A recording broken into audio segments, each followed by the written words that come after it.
What's your story?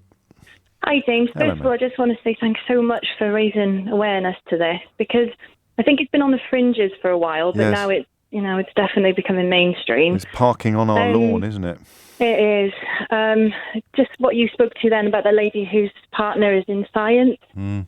So is my best friend. Has a degree in microbiology, as does my husband. That's how they know each other. Right. And has just completely gone down the rabbit hole.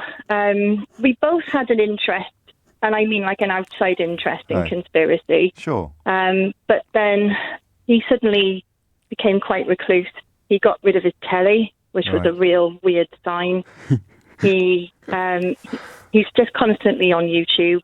And what people who don't spend a lot of time on YouTube don't know, I had to have this explained to me a while ago, is, I mean, you know, on Netflix it's quite fun because it does a sort of, if you liked this, you might like this type thing, doesn't it? It's called an algorithm, and it looks at what you've done and makes suggestions for what you might do next. And YouTube makes its money the longer you're on there. The longer you're on there, the more adverts you watch. And he must be making some money for YouTube. Well, that's the point, because if you were to, example, watch a clip about how awful James O'Brien is, suddenly you get recommended 500 more clips about how awful James O'Brien is, and all you ever see is clips about how awful James O'Brien is. And I know you won't believe this, Ree, but some people end up believing that James O'Brien is awful. Surely not. No, Surely they not. do. I promise you. I've got the receipts. But that's the point, isn't it? He gets an utterly undiluted diet of crackerjack. Well, that was my next point I was coming to. Diet.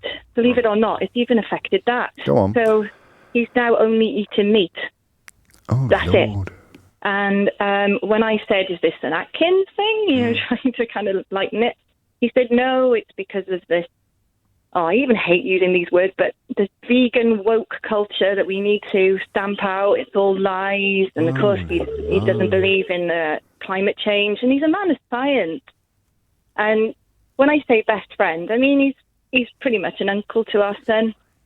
And when we do go out and see him, you know, there's still the guy that we know there. Oh, that was what was so powerful about Joy's contribution. The man I love is still in there somewhere. So what do you do? And then suddenly he just goes off on a tirade He does. He Bill won't. Gates. He won't leave it. He won't. So you know what they say: don't talk about politics or religion at dinner or something like that. He won't observe that. Oh God. And he says things like, "Well, this is the biggest one I've heard. Is that, you know, when all the lockdowns were happening in Leicester?" Yes. I said, well, that's because, you know, of sweatshops and things like that. And he said, no, it's not. It's because they were children farming.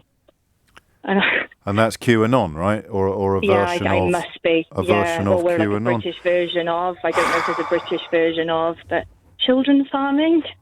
Children farming? Well, and like organ farming, right. Children's organs. And what's in it for? What's in it for for Bill Gates, or what's in it for the? Well, that's what I said to him. I said, if it's such an anti-capitalist thing, yes, it hurts them the most. Well, though, but you're bringing logic to the table. You're bringing logic to the table. Is it? I mean,